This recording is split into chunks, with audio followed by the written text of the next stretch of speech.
Hello guys welcome है जी ਤੁਹਾਡਾ ਸਾਰਿਆਂ ਦਾ ਤੁਹਾਡੇ ਆਪਣੇ ਚੈਨਲ ਇਫੈਕਟਿਵ ਆਇਲਸ ਕਲਾਸਿਸ ਤੇ ਅੱਜ ਦੀ ਵੀਡੀਓ ਦੇ ਵਿੱਚ guys will discuss the sample answer of a cue card that is describe a city that you think is very interesting। ठीक है, आप एक ऐसी सिटी डिस्क्राइब करनी है जो कि ਤੁਹਾਨੂੰ ਲੱਗਦਾ ਹੈ ਕਿ ਬਹੁਤ ਜ਼ਿਆਦਾ ਇੰਟਰਸਟਿੰਗ ਹੋਵੇ।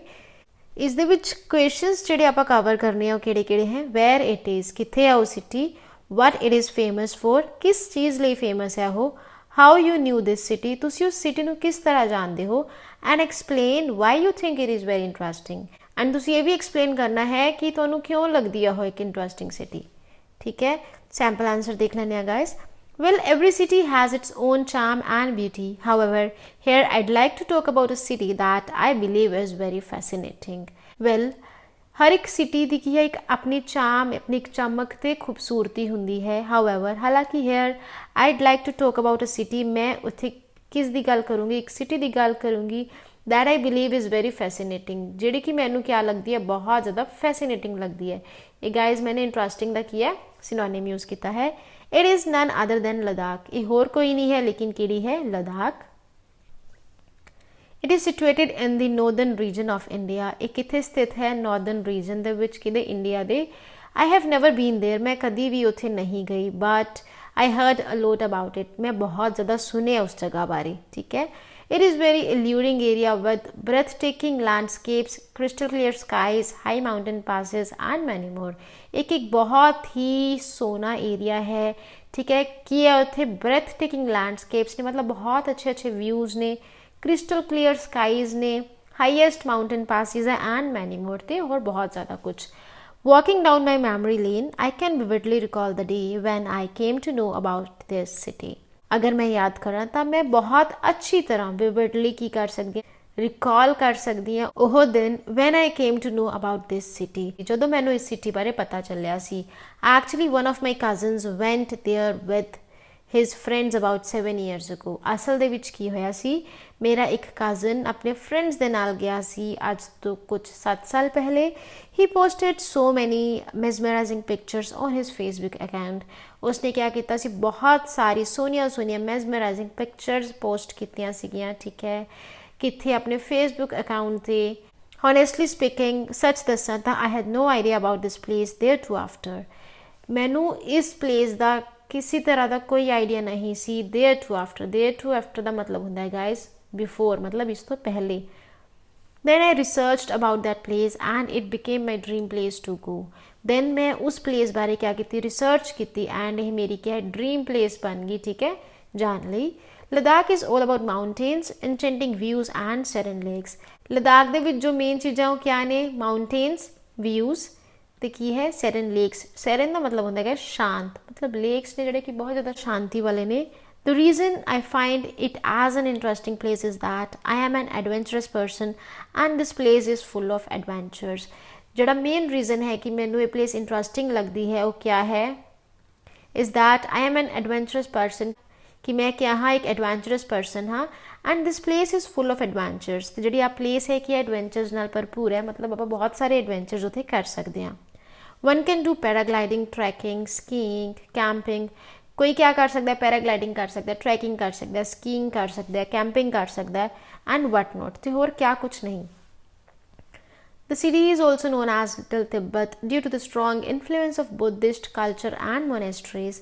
ਜਿਹੜਾ ਆਹ ਸਿਟੀ ਹੈ ਇਹ क्या इसनू लिटल तिब्बत भी कहा जाता है, क्यों, due to the strong influence of Buddhist culture. उत्थे क्या है, प्रभाव है, इन्फ्लुएंस का मतलब होंगे प्रभाव, किसका, बुद्धिस्ट कल्चर का ते मोनेस्ट्रीज का। ठीक है, at last I'd say that I have never been to Ladakh before but will definitely go there once and enjoy new and thrilling experiences।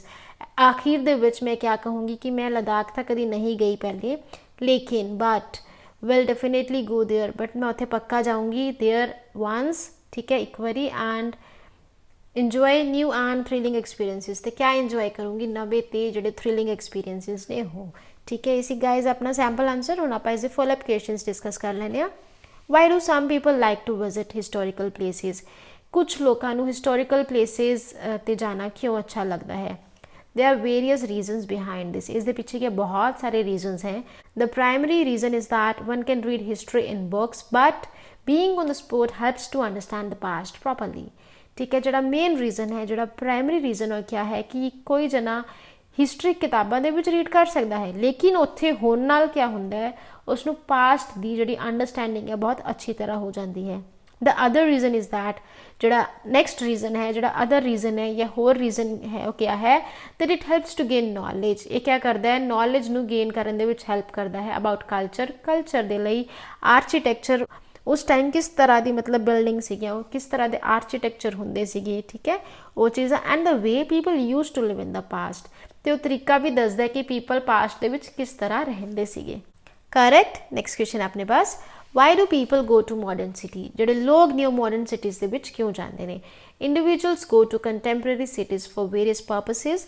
ਜਿਹੜੇ ਇੰਡੀਵਿਜੂਅਲਸ ਨੇ ਉਹ ਕੰਟੈਂਪਰੇਰੀ ਸਿਟੀਜ਼ ਦੇ ਵਿੱਚ ਜਾਂਦੇ ਆ। ਕੰਟੈਂਪਰੇਰੀ ਗਾਇਜ਼ ਹੇਅਰ ਮੈंने ਮਾਡਰਨ ਦਾ ਸਿਨੋਨਿਮ use ਕੀਤਾ, ठीक है, फॉर वेरियस पर्पसेस। बहुत सारे पर्पज़ होंगे उन्होंने सिटी जाने के पीछे, सच आज क्या क्या एजुकेशन हो गया, वर्क हो गया, टूरिज्म हो गया एंड मैनी मोर। कुछ भी रीज़न हो सकता है। करेक्ट। समटाइम्स कभी कभी क्या होता है, there are lesser options for companies and colleges and to grab the opportunities masses are left with no option but to shift to new and updated cities. ठीक है, कई बार क्या होता है कि बहुत घट ऑप्शंस होंदियां ने किस लिए, कंपनीज ते कॉलेजेस ਲਈ, and to grab the opportunities. ते अपॉर्चुनिटीज़ ਨੂੰ ग्रैब ਕਰਨ ਲਈ, अपॉर्चुनिटीज़ ਨੂੰ ਲੈਣ ਲਈ masses are left with no option. Masses पास, इंडिविजुअल्स पास किसी तरह की कोई ऑप्शन नहीं रहती, are left with no option but लेकिन to shift to new and updated cities. लेकिन क्या उन्होंने नवी ते जी अपडेटेड ने, मतलब जी मॉडर्न ने। अगेन गाइज ये मैंने किया मॉडर्न का सिनोनिम यूज़ किया है, shift to new and updated cities. However to break the monotony of their life, हालांकि अपनी जी रोज़ाना लाइफ की जी मोनोटोनी है, मतलब जी आप होंगे ना कि एक रूटीन चल रही होंगी है ना, वो की होंगे मोनोटोनी होंगी है कि हाँ रोज़ वही सुबह उठना, वही सेम स्कैड्यूल फॉलो करना, फिर राती सो जाना, वो क्या अपनी एक लाइफ की मोनोटोनी बन जाती है। उसनू ब्रेक करने लिए आप भी हॉलीडे जाने है ना।